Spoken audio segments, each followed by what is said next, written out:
Hello guys, வணக்கம். This is Anbuseelan. இன்னைக்கு நம்ம என்ன பார்க்க போகிறோம் அப்படின்னா, எக்ஸ்பைரி டேயில் மட்டும் பயன்படுத்தக்கூடிய ஒரு பெஸ்ட்டான பேங்க் நிஃப்டியை பற்றி ஒரு ஸ்ட்ராட்டஜி தான் பார்க்க போகிறோம்.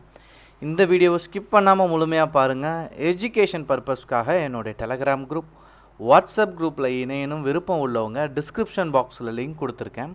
அந்த லிங்கை பயன்பெற்று கொள்ளலாம். இப்போது நம்ம வீடியோக்குள்ளே போகலாம். பொதுவாகவே பேங்க் நிஃப்டி அதுலேயும் ஆப்ஷன் பண்ணுறீங்க அப்படின்னா நிறையா பேர் என்ன அப்படின்னா லாஸ் அப்படிங்கிறது வந்து யதார்த்தமாக நிறைய பேர் என் கிளாஸில் படிக்கும்போது என் ஸ்டூடெண்ட் சொல்லக்கூடிய விஷயமே எனக்கு மேஜராக லாஸ் ஆயிடுச்சு சார் அப்படின்னு சொல்லுவாங்க. ஏன் இந்த லாஸ் அப்படின்னா, எல்லா டைம்லேயும் புக்கில் படித்ததை அப்படியே நீங்கள் ஸ்டாக் மார்க்கெட்டில் அப்ளை பண்ணீங்க அப்படின்னா ஃபெயிலியர் கண்டிப்பாக இருக்கும்.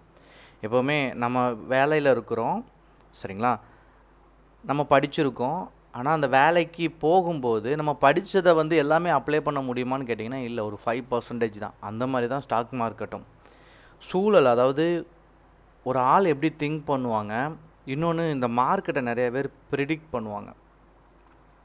மார்க்கெட்டை ப்ரிடிக்ட் பண்ணுறதுலாம் ரொம்ப டிஃபிகல்ட். அது நிறைய பேர்த்துக்கு தெரியுறதே இல்லை. எல்லோரும் என்ன பண்ணுறாங்க அப்படின்னா, நைட் உட்காந்து நிறைய வீடியோஸ் பார்த்துட்டு மார்க்கெட் அப்படியே மூவ் ஆகும். அப்படியெல்லாம் மூவே ஆகாது, சரிங்களா. மார்க்கெட்டை ப்ரிடிக்ட் பண்ண முடியாது. பெரிய பெரிய ஞானிகள் எல்லாருமே என்ன சொல்கிறாங்க அப்படின்னா, மார்க்கெட்டை ப்ரிடிக்ட் பண்ணுறது எல்லாமே டிஃபிகல்ட். ஏன் டிஃபிகல்ட் அப்படின்னு நான் சொல்கிறேன். நீங்களே ஜென்ரலாக என்ன அப்படின்னா, ஒரு யதார்த்தமான ஒரு விஷயத்தை புரிஞ்சுக்கங்க.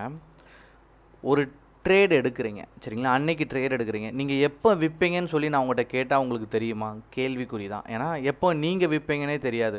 மேபி லாபம் வந்தாலும் குயிக்காக விற்கலாம், நஷ்டம் வந்தாலும் விற்கலாம். நஷ்டம் ரொம்ப லாஸ், அதாவது நஷ்டம் வந்துன்னா அவ்வளோ சீக்கிரத்தில் யாருமே விற்க மாட்டாங்க. ஏன்னா அதில் தான் ஸ்டாப் லாஸை கரெக்டாக மெயின்டைன் பண்ணுவாங்க. நல்லா வெயிட் பண்ணி எவ்வளோ லாஸ் வாங்க முடியுமோ அவ்வளோ லாஸ் கரெக்டாக வாங்குவாங்க. ப்ராஃபிட் வரும்போது என்ன பண்ணுவாங்க அப்படின்னா, குயிக்காக ப்ராஃபிட் மேக் பண்ணுவாங்க. அவங்க புக் பண்ண இடத்துல இருந்து ப்ராஃபிட் அதுக்கு அடுத்து தான் பிச்சுக்கிட்டு போகும். இது யதார்த்தமாக நடக்கக்கூடியது, சரிங்களா. ஆனால் நீங்கள் எப்போ விற்பீங்க அப்படிங்கிறது வந்து யாருக்குமே தெரியாது. அதே மாதிரி தான் மார்க்கெட் எப்படி மூவ் ஆகுங்கிறது யாருக்குமே தெரியாது. அது எப்படி வேணாலும் மூவ் ஆகும், சரிங்களா. அது பையர் செல்லர் எப்படி டிசைட் பண்ணி எடுத்துகிட்டு போகிறாங்க, பெரிய பெரிய இன்ஸ்டியூஷன் எந்த மாதிரி டிசைட் பண்ணுது, அதை பேஸ் பண்ணி தான் அடுத்தடுத்த மூவ் இருக்கும். இப்போ இதில் நம்ம என்ன பண்ணணும் அப்படின்னா, புக்கில் படித்ததை அப்படியே நீங்கள் கேண்டில் ஸ்டிக், என்ன தான் கேண்டில் ஸ்டிக் பேட்டர்ன் படித்தாலும் சரி, என்ன தான் இண்டிகேட்டர் படிச்சிருந்தாலும் சரி, ஃபெயிலியர் அப்படிங்கிறது வந்து கன்ஃபார்ம். அப்போ சில இடத்துல சில யுத்திகளை வந்து கண்டிப்பாக நீங்கள் பயன்படுத்தணும். ஜென்ரலாக நீங்கள் எல்லாருமே கேள்விப்பட்டிருப்பீங்க, இந்த வியாழக்கிழமை மோஸ்ட்லி யார் ஜெயிப்பாங்க அப்படின்னா ஆப்ஷன் செல்லர் அப்படின்னு சொல்லி கேள்விப்பட்டிருப்பீங்க, சரிங்களா. ஆப்ஷன் செல்லர் மோஸ்ட்லி வந்து வின் பண்ணுவாங்க அப்படின்னு சொல்லி கேள்விப்பட்டிருப்பீங்க. என்ன நடக்கு அப்படிங்கிறத தெளிவாக புரிஞ்சுக்கணும். எப்போதுமே வந்து நீங்கள் எல்லாருமே ஒரு சைடு தானே ட்ரேட் எடுக்கிறீங்க. இப்போ வந்து மார்க்கெட் மேலே ஏறும்னு நினைக்கிறீங்க, என்ன பண்ணுறீங்க, ஒரு பை பண்ணுவீங்க, சரிங்களா. நீங்கள் நினச்ச மாதிரி அது மேலே போகலை, இந்த இடத்துல நீங்கள் பை பண்ணுறீங்க, அது நினச்ச மாதிரி போகலை, திரும்ப கீழே இறங்கிடுது, ஸோ லாஸ் ஆகிடுது, சரிங்களா. ஆப்ஷன் கண்டுபிடிச்சதே ஹெட்ஜிங்காக, நல்லா புரிஞ்சுக்கங்க. இப்போது மார்க்கெட் மேலே ஏறுது அப்படின்னா ஏன் நம்ம வந்து புட் ஆப்ஷனை வந்து செல் பண்ணக்கூடாது? யதார்த்தமாக நார்மலாக யோசிங்க. இப்போ நான் உங்கள் கண்ணில் ப்ராஃபிட்டை காட்டுறேன், எப்படி பண்ணணும் அப்படிங்கிறத நான் காட்டுறேன் உங்களுக்கு. இதில் எண்ட் ஆஃப் இதில் உங்களுக்கு கிளியராக புரியும். நல்லா தெளிவாக கேளுங்க. இப்போ மார்க்கெட் மேலே ஏறுதுன்னு நினச்சா காலை பை பண்ணுறோம், ஏன் புட்டை செல் பண்ணக்கூடாது? மார்க்கெட் மேலே ஏறும்போது புட்டு கீழே இறங்கும்ல, நமக்கு செல் பண்ணியிருக்கோம். ஸோ கீழே இறங்க நமக்கு என்ன வரும்? ப்ராஃபிட் வரும். இப்போது மார்க்கெட் இங்கே ஏறும்னு நினச்சிட்டு புட் ஆப்ஷனை செல் பண்ணிட்டீங்க, சரிங்களா. ஏறும்னு நினச்சிட்டு இப்போ நீங்கள் நினச்ச மாதிரி அது ஏறலை, இறங்கிருச்சு. நீங்கள் என்ன பண்ணுங்க அப்படின்னா, கால் ஆப்ஷனையும் செல் பண்ணுங்கள். ஏன்னா மேலே ஏறும்போது கீழே இறங்க என்ன ஆகும்? மார்க்கெட் கீழே இறங்க கால் ஆப்ஷன் நீங்கள் செல் பண்ணியிருக்கனால ப்ராஃபிட் வரும், புட்டு வந்து மேலே ஏறும்.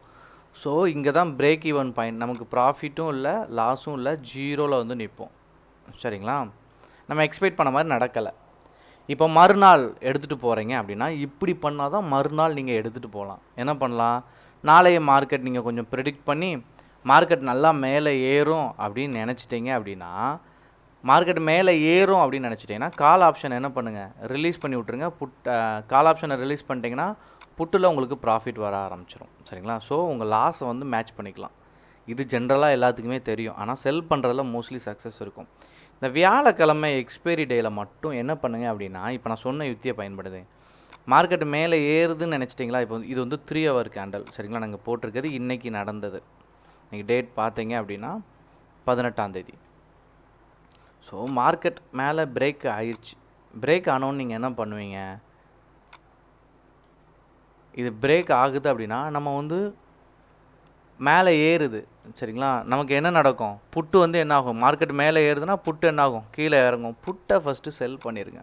ஆனால் இது 3 o'clock அப்புறம் பண்ணுங்கள். ஏன் அப்படின்னா இந்த எக்ஸ்பைரி டேயில் வந்து உங்களுக்கு என்ன ஆகும்னா உங்களுக்கு தெரியும் 0 ஆகும். 0.5 அப்படி போய் நிற்கும். நீங்கள் நிறைய இடத்துல பார்த்துருப்பீங்க. புதுசாக வரவங்களுக்கு இப்போ சொல்கிறது கொஞ்சம் டிஃபிகல்ட்டாக இருக்கும். கொஞ்சம் இதை 2-3 வாட்டி கேளுங்க, நல்லாவே புரிஞ்சிடும்.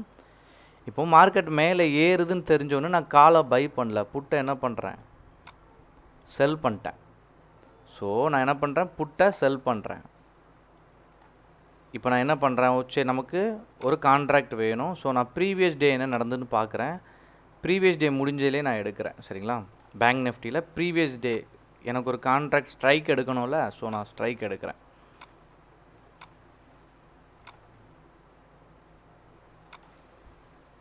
ஸோ ப்ரீவியஸ் டேயில் என்ன நடந்திருக்குன்னு பார்க்குறேன். 39,500 முடிஞ்சிருக்கு இந்த இடத்துல சரிங்களா? நான் என்ன பண்ணுறேன்? 39,400 எடுக்கிறேன், புட்டை எடுக்கிறேன். ஸோ எனக்கு என்ன நடந்திருக்கு? நான் கால் ஆப்ஷனை என்ன பண்ணிட்டேன்? இந்த இடத்துல நான் செல் பண்ணுறேன். இங்கே 3 hour மேலே பிரேக் ஆகுது அப்படின்னா பேங்க் நிஃப்டியில் அதனுடைய 3 hour வந்து பிரேக் பண்ணுது சரிங்களா? நான் என்ன பண்ணுறேன்? புட் ஆப்ஷனை செல் பண்ணுறேன். ஸோ நான் செல் பண்ணேன் அப்படின்னா இந்த இடத்துல நான் செல் பண்ணுறேன் அப்படின்னா ஸோ 33லேருந்து ₹1.03 சரிங்களா? 30 ரூபா ப்ராஃபிட். ஸோ ப்ராஃபிட் கன்ஃபார்ம் ஆயிடுச்சு சரிங்களா? ஆனால் நான் நினச்ச மாதிரி நடக்கலை. சப்போஸ் நான் அது மேலே ஏறுங்க போய் தான் நான் என்ன பண்ணேன்? நிறைய பேருக்கு கன்ஃபியூஷன் ஆகும் சரிங்களா? ஓரளவுக்கு எடுக்கிறவங்களுக்கு தெரியும்.